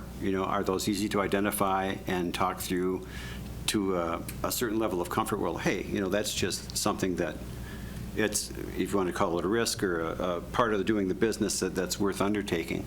I don't know of any part of the city government that discusses those type of agreements or circumstances. I know a lot of folks have brought up a boundary agreement, like the sewer and water agreement on the south side, where now they, over a 10-year period or whatever, became part of the city. Several people have stressed that. So I don't know what the anticipated action is tonight, because it isn't an action item. It was just sort of an information thing. It actually is an action item. If you look at the top of the, not the top of the agenda, but the, right. Oh, with possible recommendations on ordinance amendments, sorry, yeah. Well, it's hard to, it's easy to make a recommendation on ordinance amendments because you're adding text that would allow what is a common sense future expansion of services without having any idea that you can say, well, I know that what the worst case scenario of that, if something goes bad and we can assure the council or the residents that it's not going to happen. So that's kind of my quandary right now, is I don't know how to really give direction other than, gosh, that makes sense. You're going to rebuild the road. It needs to go in there. And that type of expansion of circulation is a great idea, but it is the what ifs. I know your presentation, Director Lemke mentioned the term consolidation, and President Menzel has said, that is a topic that could be discussed in the future, and it's a huge deal. And, there's so many variables that outside of the water should be extended. I don't know where to go with the rest of it.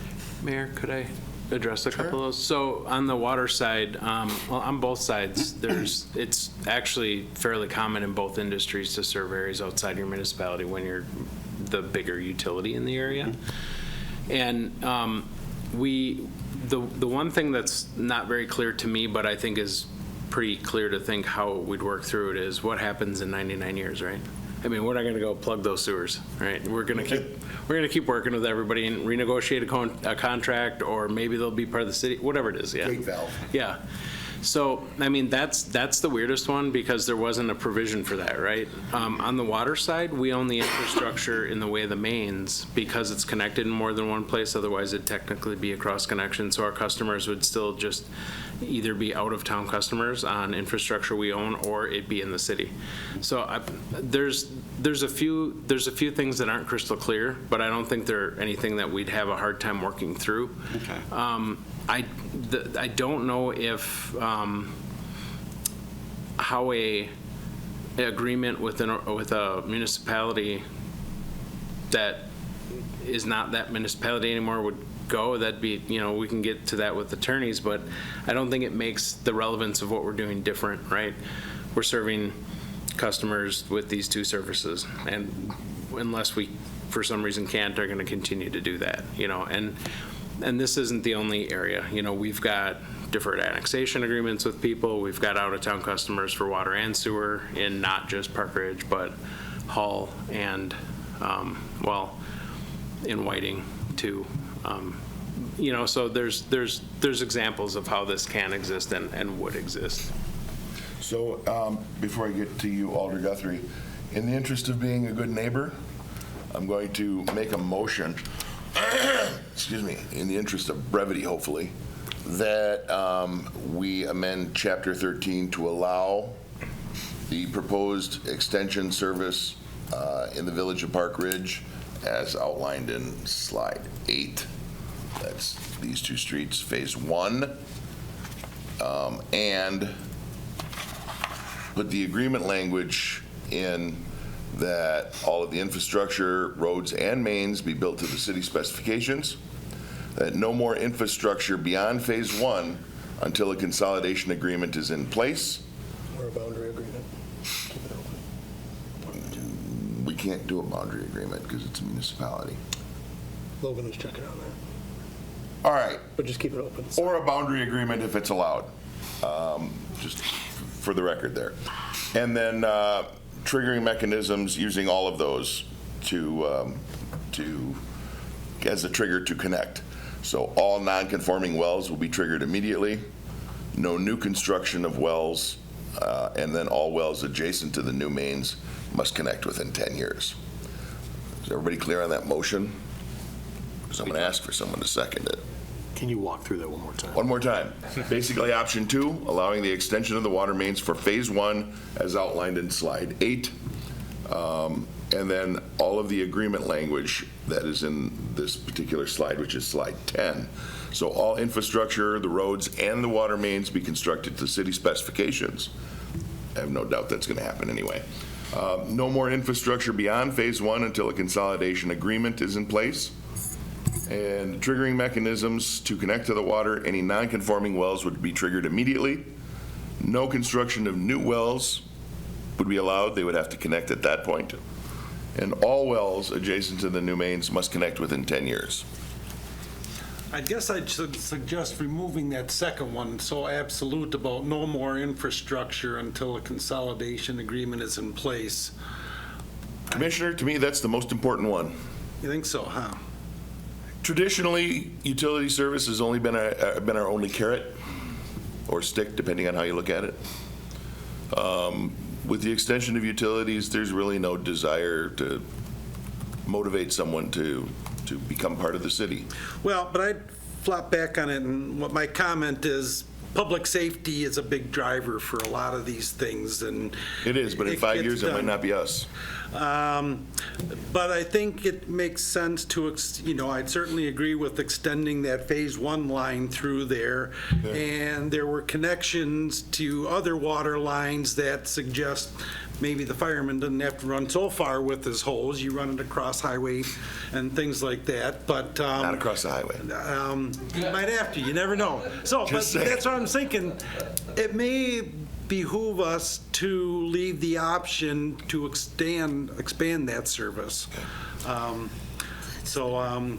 But right, no. Otherwise, I certainly agree with the idea of running it through there. And yes, if it's there, reasons for them to hook up. And, as we went through this, like in the town of Hull, people were concerned, we don't want to hook up to sewer and water. Well, if they're already hooked up to sewer, hook up to water is, what does it cost? A couple $1,000 maybe? It varies. My lateral was just over $550, $5,500, something like that. Right. So, but that's manageable. And that was last summer, so that's how I know. Mm-hmm. Was there a second? Is there a second? And was there any modification to the motion? There is not. Based on Pete's comment? There is not modification to the motion. That's what I was hoping, but okay, I'll second your motion. Thank you. Alder Guthrie, the floor is yours. Thank you. Jackie Guthrie, Alder District 2, 2700 Peck Street. Thank you, Director Lemke, for putting this together. I'm a newer Alder, and so the strong community response that came from the agenda item a couple months back and all of the suggestion of grander negotiation and strategy left me feeling flat-footed because I'm new and I haven't been part of some of these previous discussions. What I would ask this evening is just a few things. If we agree to be good neighbors and to provide these services, I would love it to be at a cost both current and when we have to replace infrastructure in the future to make sure that we are recovering all anticipated current and future costs of this infrastructure and the staff that maintains it, to make sure that our bargaining power as we move forward is not lost, right? So if these conversations about consolidation come to pass, we could be in a stronger footing by having not agreed to something and let roads go in without mains under them. We could be those people. I disagree with that approach. But I certainly want to make sure that the citizens of the city of Stevens Point that pay a greater tax rate and have a greater rate of poverty than the Park Ridge community are made whole or more than, so that as those negotiations either come to pass or do not, we can stand proudly in front of the citizens of Stevens Point saying that we attended to them and kept their best interests, our community's best interests in mind, while being good neighbors.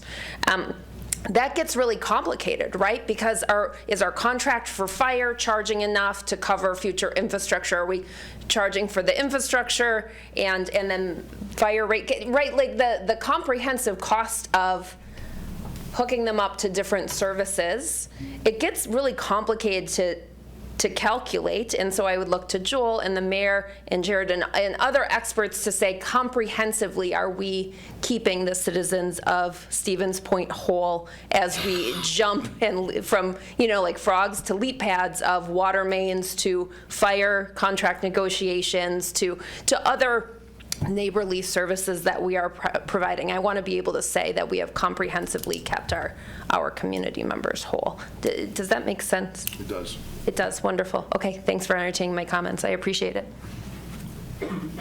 Alder Christensen?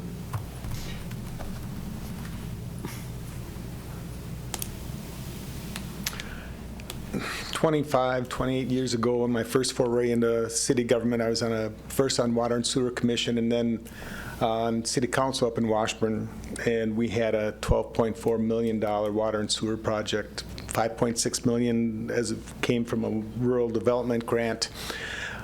One of the things that was part of that grant was everyone, if the water went by, they had to hook up. It wasn't a choice.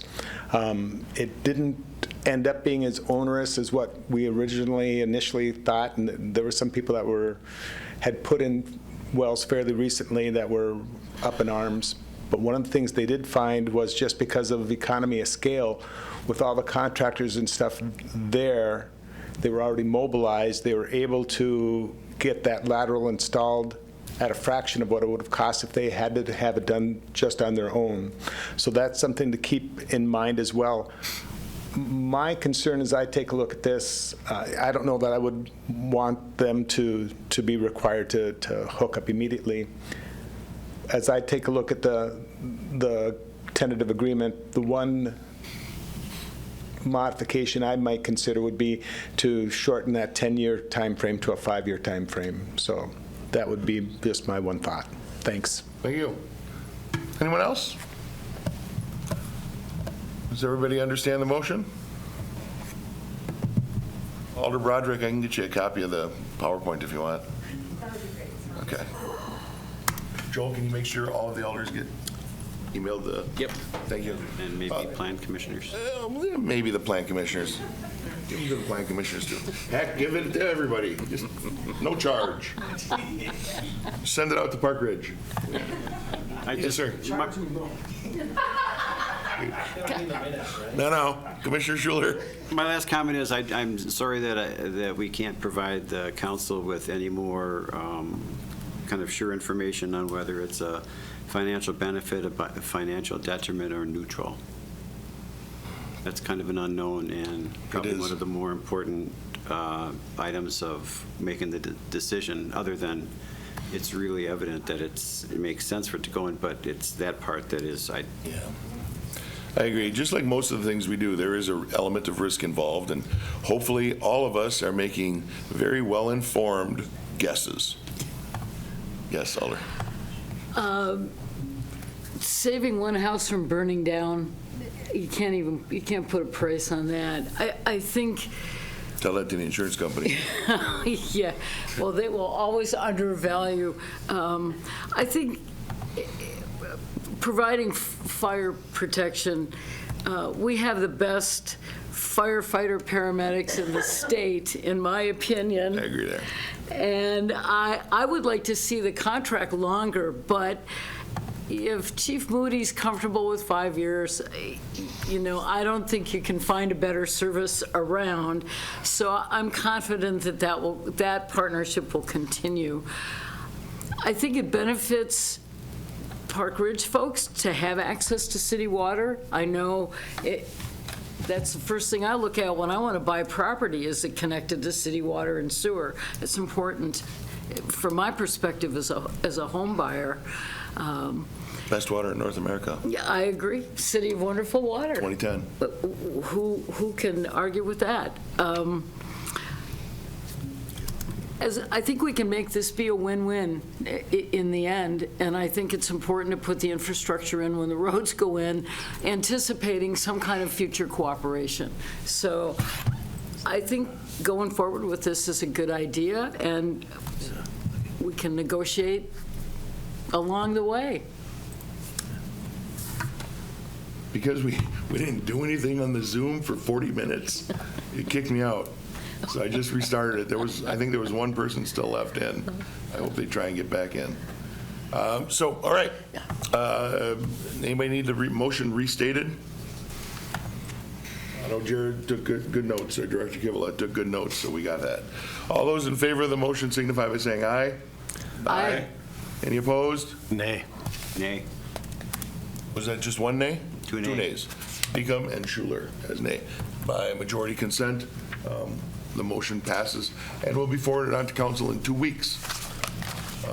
I am not going to bring up the other. I don't need to do that. Director, we're going to move on to the next agenda item, which is discussion only on the zoning code rewrite. Adam? Yeah, so as folks on the commission may have heard, the council last month did give formal authorization to city staff for rewriting the city zoning ordinance. So what I'd like to do every month going forward for the duration of the rewrite project is to provide just monthly updates highlighting what was done over the last month and what are some of the tasks left on the docket that I'll be working on over the next few weeks. So just some key point items on the next slide that'll be worked on throughout March. We'll be finalizing the hiring of an intern for the summer of this year. Second task will be to finalize a project website that'll be on the city's website and kind of outline everything that folks need to know about the rewrite project. So what's the purpose? What are we trying to get out of it? What are some key items and events that will take place as part of the public engagement phase of this project? When we get to the point in early 2026 when we're presenting draft code sections before you folks, those draft code sections will be on the website. So you folks, members of the public, outside stakeholders, that they'll be able to review those draft sections and provide comments to me as well. So next slide.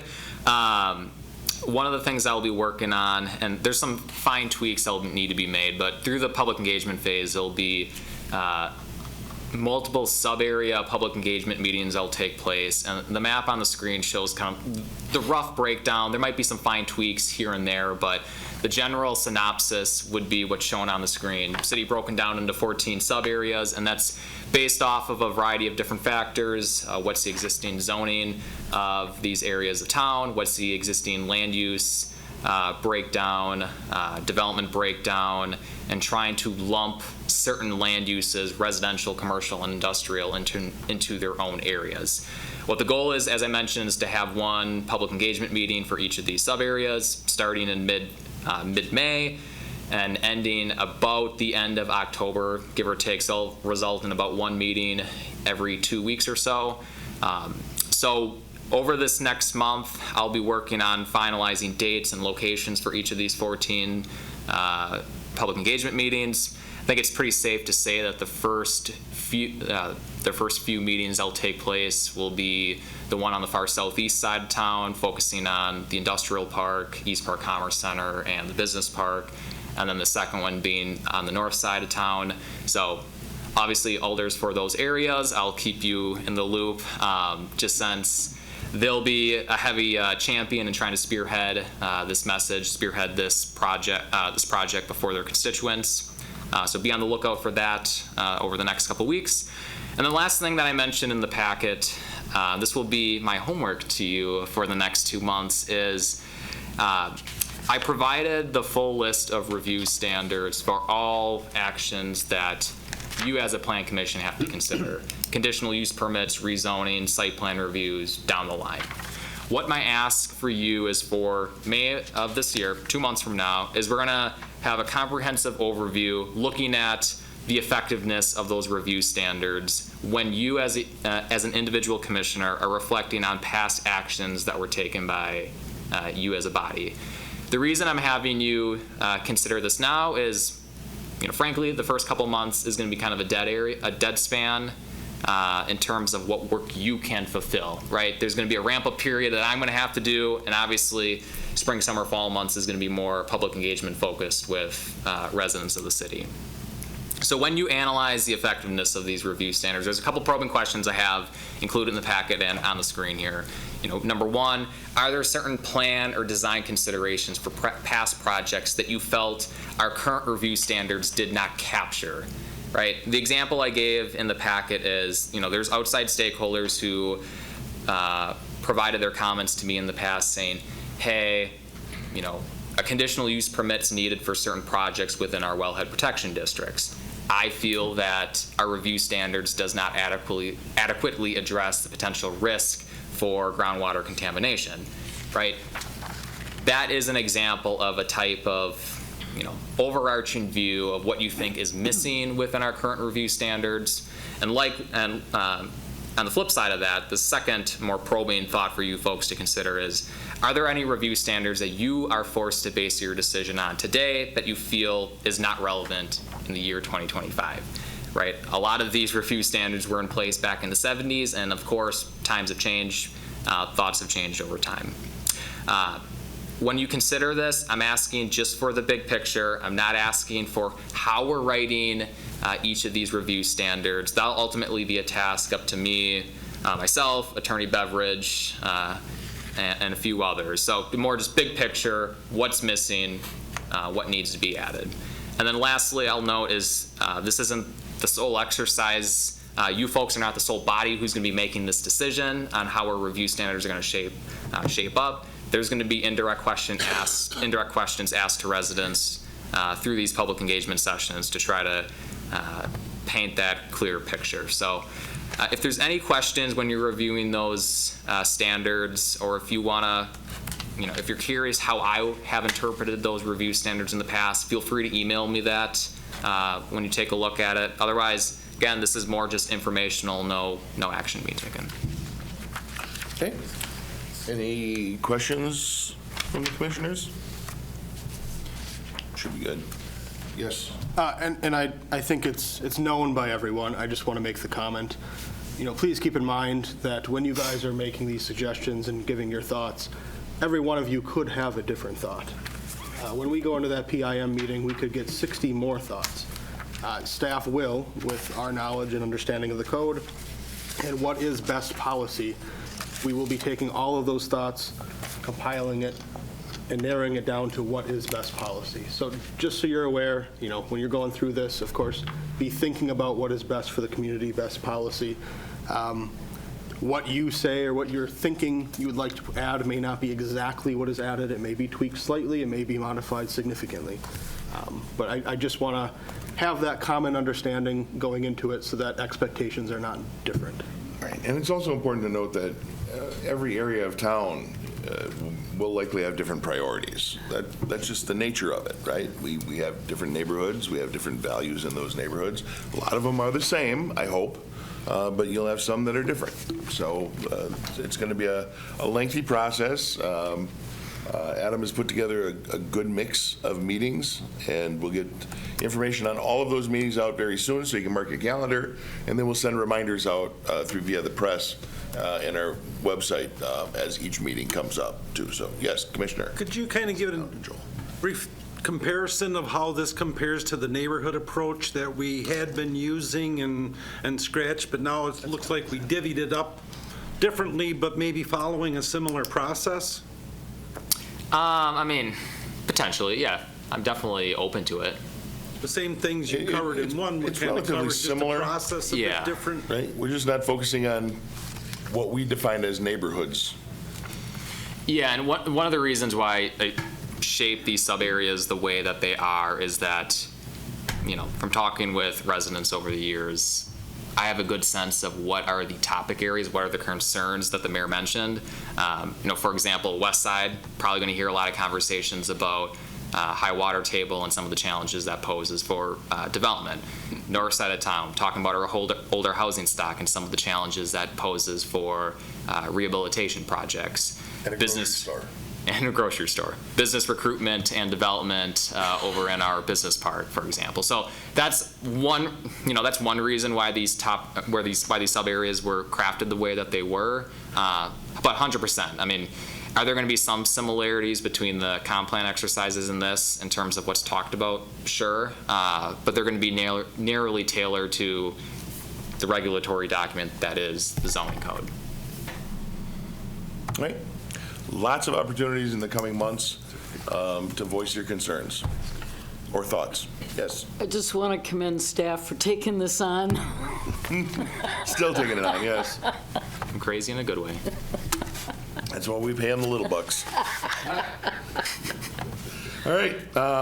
As John Sebastian's saying, welcome back. This is our community development report for October, November, and December. They were included in your packet. You got them? Yep. Okay. And any highlights that you wanted to talk about, Director? No specific highlights. I think a lot of these projects were known, whether it was through, I guess, permits that have come through for approvals. So happy to take any questions if there are any. Otherwise, if there aren't any now, happy to take any at any time. Okay. Other than that, we will move on to item number 9, which is the Director's report, also included in your packet. Yeah, I guess just a few that I want to touch on. Of course, Forest Creek subdivision lots are still for sale. How does someone find information on those lots? Well, funny you ask. We do have it on our website. If you type in City of Stevens Point, Forest Creek in Google, it should be one of the first links there. There's a landing page that kind of talks about it, and then there's also a bid packet. A couple news stations did cover it, so if you're more thrifty on Facebook, you can go that way as well. I believe the city has also posted it with a very nice video that I would ask alders if you can like and share. Our community media did a fantastic job with that. There's even lot overlays with aerial drone shots. So very well done. Very. Wait a minute, aerial drone as opposed to a ground drone? Exactly. We're droning on. You heard him. Water drones? That's called a submarine, isn't it? Underwater drones. All right. No, seriously, they did a great job. If anybody's interested in looking for a space to build, this is a great opportunity. And I will say we have had interest in over 15 lots now, so we are excited. So to the public, if you are interested, definitely get your bids in. All bids are welcome. Great. Where's the interest being shown? Are they the larger lots, the smaller lots, the individual, the zero lot line? Interestingly enough, there are a few of the ridge lots kind of up against the Lost Creek, I think it's called. There are a few interested parties in those. There's an interested party in a couple of the possible zero lot line lots, and those came in right away. And then there's the other, parts of other areas of interest are kind of scattered. So there's a few over on the east side, and then there are a few in the middle as well. So I think the only neglected side thus far is the far west. All right. Good. Yeah, just kind of curious. Good to know. Yeah. And then the only other thing, I just want to bring an update since it was brought up here. Staff is continuing to work on the update of the comprehensive plan. Of course, as you had mentioned, Commissioner Hartson, we did switch direction away from the neighborhood plans, going towards just a large overview plan, kind of the standard way of doing it, and then eventually we'll get back into those neighborhood plans. But staff is looking to engage with North Central Regional Planning Commission to get their assistance on a few items. Survey, they've done hundreds of these, so having their service and expertise on the job is invaluable. So that'll be coming more. More will be coming in the future on that, but just want to make a comment. So great. All right. Commissioner. City Hall. What's the square footage the city currently uses for your city offices? Just over 20,000, right? Just over 20,000, and it is we're crunched. We're really crunched. We gave up the break room a while ago for office space. So we use the county's break room exclusively. One area has dividers that we'll call them self-installed with proper inspections.